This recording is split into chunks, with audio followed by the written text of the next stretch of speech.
afternoon, everyone. I'm Jennie Montgomery. I am so glad you've joined us today. This is a very special show for me because my guest is someone I've admired since I first said her name on the news way back in 2002. She is a boss woman and a rock star in many arenas. Talking about retired Major General Jan Hicks, who worked her way through the ranks of the Signal Corps, from attending the Signal School, commanding the 516th Signal Brigade, serving as Fort Gordon's Chief of Staff, to eventually assuming command of the installation on August 17, 2002. Take a look at some of these highlights, won't you? Jan Hicks was the first female commanding general at Fort Gordon. She was the first female commandant of the U.S. Army Signal Corps, and I love this one. She was the first general in the United States Army to be a mom. And these are just some of the comments people who worked under her leadership have said. Kevin calls her an outstanding boss and even better friend. Ruthie says she was a dream commander. And Matthew remembers Jan Hicks as a fantastic mentor. She retired as a two-star Major General in 2005, and she is with me today on the red couch. Jan Hicks, there is so much more to your story, but first of all, I just want to say thank you for your time today. Oh, I'm flattered to be invited. I'm just so glad that you are here because, as I said, I've wanted to talk to you for so long and to share your story with the viewers. I want to start our conversation, though, with you growing up, going through high school, going through college. When did you think, oh yeah, the Army, that's going to be for me? When did you decide Army is how I'm going to go? Well, I was in Des Moines, okay, born and raised in Iowa. So you're a Midwestern girl. Midwestern girl, yeah. Born and raised, and not to offend any of my Iowa friends, but I wanted to get out of Iowa, you know, just to see what else is out there. I really had never. I went to college kind of close to home, and there was this great commercial for the military, and I had wild hair, I guess is what you can say. Yeah. I said, I'm going to do two years and come on back to Iowa. And because you do. In the commercials, you're like, okay, I'll see the world. I'll be in the military and I'll see the world. Yeah. Okay? And it makes me think a little bit of the movie Private Benjamin. No. And, you know, yeah, kind of what Judy Benjamin, I want to wear sandals. Judy Benjamin was there. Okay, so you joined the military, and what was it? What you thought it would be? Were you intimidated? This would have been no. It was lots of. It was okay. Fun. It was a lot of work. It was a lot of physical activity. And you were way in a minority. Well, as a woman. when I first joined the Army, I was a WAC. That's how far back I went in '75. And then very soon after that, the Women's Army Corps was integrated into the rest of the Army. So rather than being artillery, infantry, logistics, WAC, you know, you were one of those 15 or 16 branches rather than being a Women's Army Corps person. Yeah. And so soon after I joined, I wasn't a WAC anymore. I was in the Army Signal Corps. Well, and that takes me to when you did take the reins here at Fort Gordon back in the early 2000s. It wasn't entirely new for you because you had been here in the 80s mm-hmm. as an instructor. Yes, I was here in mid-70s taking my basic course for Signal mm-hmm. Officer Basic Course. And then I came back about 6 years later or so and was an instructor, came for the advanced course, Signal Officer Advanced Course, and then stayed as an instructor. I had a lot of infantry division experience right before that, so I was the infantry division Signal Corps instructor, you know, where you teach the signal culture and aspects of what it's like to be in the Signal Corps in an infantry division. Now, when you did come back in that time in 2002 to take over, you were coming from Hawaii. So that must have been kind of lame, though, leaving Hawaii for Georgia. Well, my daughter had friends here, so she was tickled. That's good. My husband had very good friends. He was an identical twin, and he had twins who were his best friends. So it was kind of nice it was like coming home a little bit because we had been here. When I came to be the commanding general, I had been the chief of staff here. So Jennifer had met friends at school. Yeah. And we hoped to go back to the same school and did at Augusta Prep. Great. And so it was, my daughter asked me about clothes and things like that because we'd been in Hawaii she said, well, what's hot in Augusta. And I said, well, everything's hot in Augusta in July and August. Yeah. So she was very happy to come back, and so was my husband. That's really, really neat. Well, we talked about your first at the top of the show, and we were talking about being the first CG at Fort Gordon and the first in the Signal Center, the first mom in the U.S. Army to be a general. How cool is that? But I wonder, how did the men take all of this? And did you deal with sexism? One time, my first job in an infantry division, my first job was in Korea, and the second one I had was in the 25th Infantry Division in Hawaii. And my platoon sergeant was not really sure how he was going to handle this. Yeah. So we marched to the motor pool together, and he paced back and forth in front of a truck and was telling me how it was not going to work out, and he'd never had a woman to work for, and he didn't know how the platoon would take it. I was a lieutenant at the time. And at the very end, I said, okay, well, then, Sergeant, where are you going to go? And he realized I wasn't going to go anywhere. And we had a wonderful, wonderful relationship. And I really never had any issues with men working for me, or my working for a man, or the soldiers. It never came up, really. Well, I think a lot of that has to be a testament to you. And it takes me to a podcaster who you know, Becky Margiotta. Oh my gosh, yeah. And she said, I'm quoting this now, I want to read it. I'm so grateful that I had the opportunity to serve with this incredible human being who knows in her bones who she is and what she stands for. And that, Jan, speaks all about authenticity. You know, and I think that authenticity takes a lot of bravery and a lot of self-confidence, because it involves transparency. If you live an authentic life, you're transparent about who you are. Yeah, I would agree with that. Becky is an amazing young woman. She came to the Signal Battalion when I had gone back to the same Signal Battalion 15 or 16 years later as a lieutenant colonel to take command. And I had the parking spot next to the flag that I always thought that's where the old man is, you know.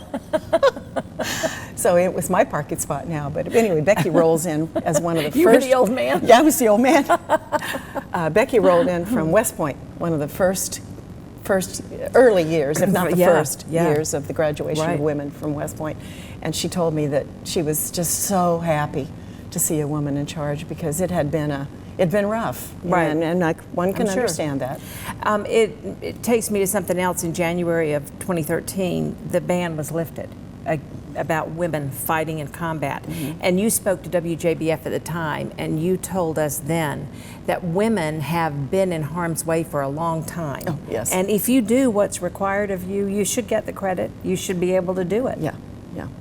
The way back in the day, I should say, the way the Signal Battalion was organized was in Bravo Company. There were 3 platoons, and they were all in support of the 1st, 2nd, and 3rd Infantry Brigade. And the brigade commanders did not want any women on those platoons, but eventually, I mean, with 21%, 20% women, there was no choice but to put some of the maintenance or radio operators or what have you in those platoons. They were up there with brigade headquarters. Right, you know, even though they weren't assigned to the infantry brigade, they were Signal Corps soldiers in support of the brigade. Yeah, and a lot of the other branches were like that too, the support branches. Right. So it eventually evolved to the right thing. We are talking today with Jan Hicks. Don't go away. We'll be back right after this quick break. Welcome back, everyone. We're continuing our discussion today with Jan Hicks, who you may remember as the first woman CG here at Fort Gordon. She retired from the military after 30 years and became principal at the Augusta Prep Upper School for 8 years. You said that it was like a natural fit to go from 20,000 troops to 200 high schoolers. Explain I'm not sure which one was harder, to tell you the truth. The kids were great. You know, there's not a lot about a 9th grader or even a 10th grader that you love, But by the time they were juniors, they were wonderful. And by the time they made senior, they were all great kids. How was it for you to be able to help steer them in a direction to find their path?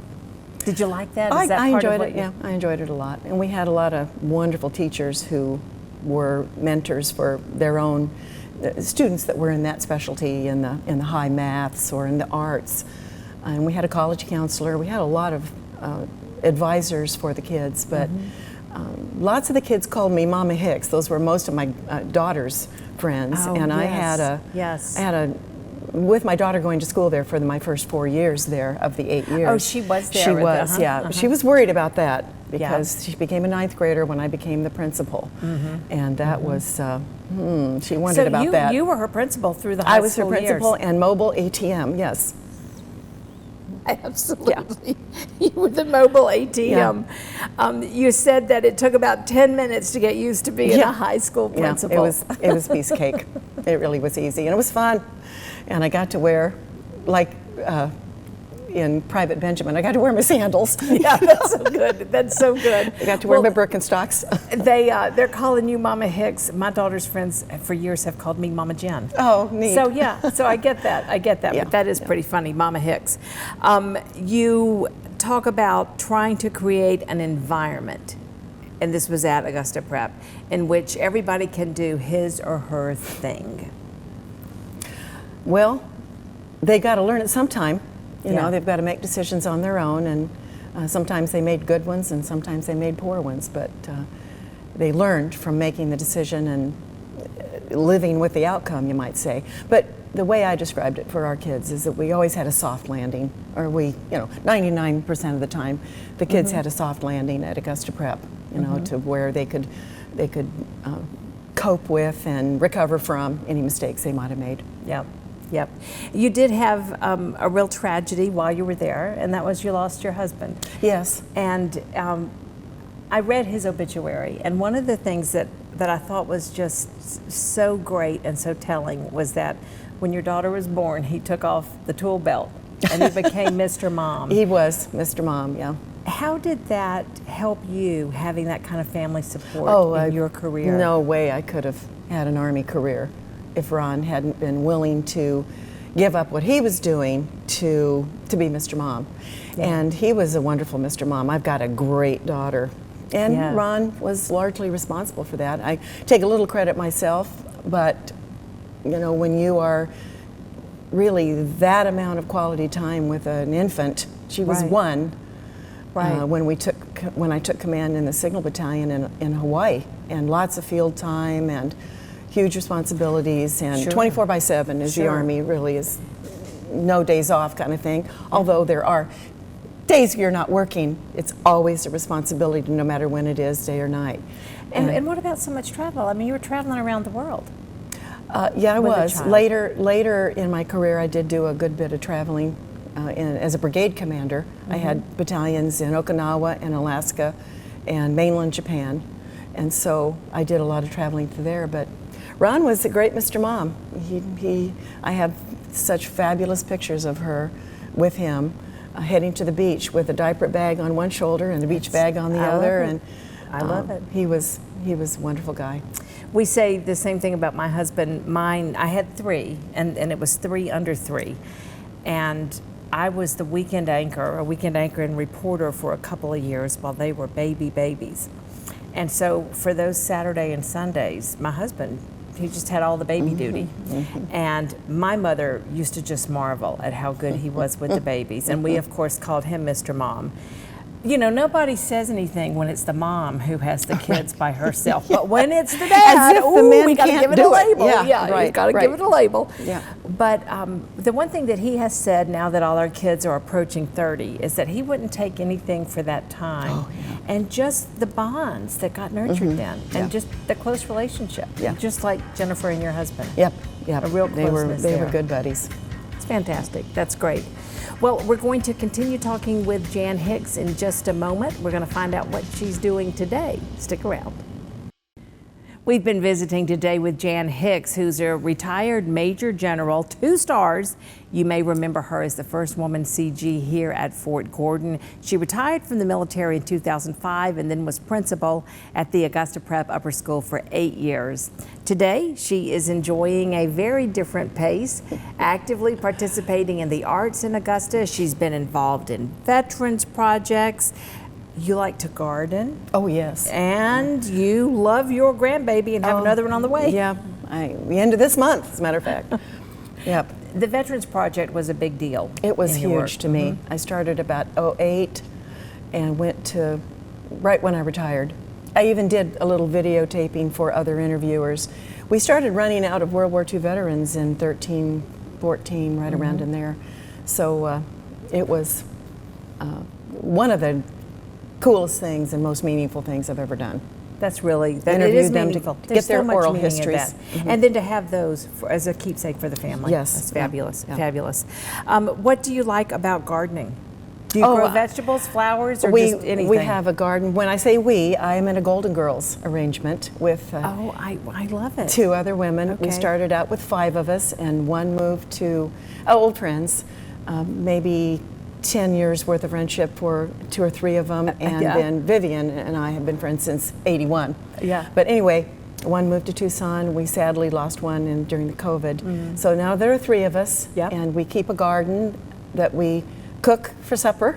We eat out of our garden, and it's a small, modest garden, but we love it. That's what we call farm to table. Yeah, farm to table. We have a huge flower bed that Vivian and I just put in for the bees. We keep bees. Oh, fantastic. And my brand new license plate is going to be Save the Bees. I got that one. Waiting for it to arrive. I can't wait to put it on. Love it, love it. Well, as we wrap up, I want to ask you, when you think about your legacy and the thousands of people that you've been able to have an impact on, what do you want your legacy to be for people who have impacted in your life? I would say you went back to being genuine. You have to be happy, and you have to embrace. You have to plant. You have to bloom where you're planted. Is what CG told me one time. Absolutely. Out in Hawaii, and I never really had a bad job. A lot of it is just the approach you make when you have a responsibility to accept what it is and do the best you can. But happy would be right up there. Happy is right up there. Happy and good person. Learning from mistakes. Kind. Mistakes are important. And one of the admirals I worked for, 4-star admiral, said his motto was, "Make new mistakes, people." Yeah, make new mistakes. That's right. Oh, mistakes were okay, but make new ones. Yeah, and when you make old mistakes repeatedly, people get real worn out with you. Right. Yeah, new mistakes we learn from. Yes. We learn from. Yep. I think that a lot of us have learned from you today, and I just hope that you are going to be able to have wonderful, precious time with the new grandbaby, who knows, that baby may be here by the time this segment airs. That's right.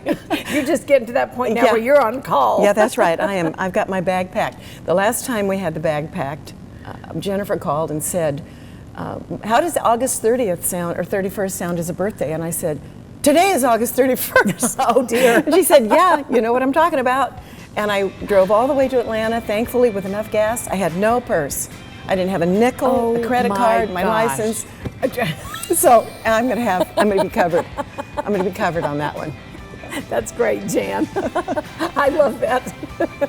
Well, I do again. Thank you for your time today, for sharing your wisdom and your sense of humor. Yeah. Love spending time with you. I'm very flattered to having been asked, and a joy to visit with you. Thanks so much. We'll be right back.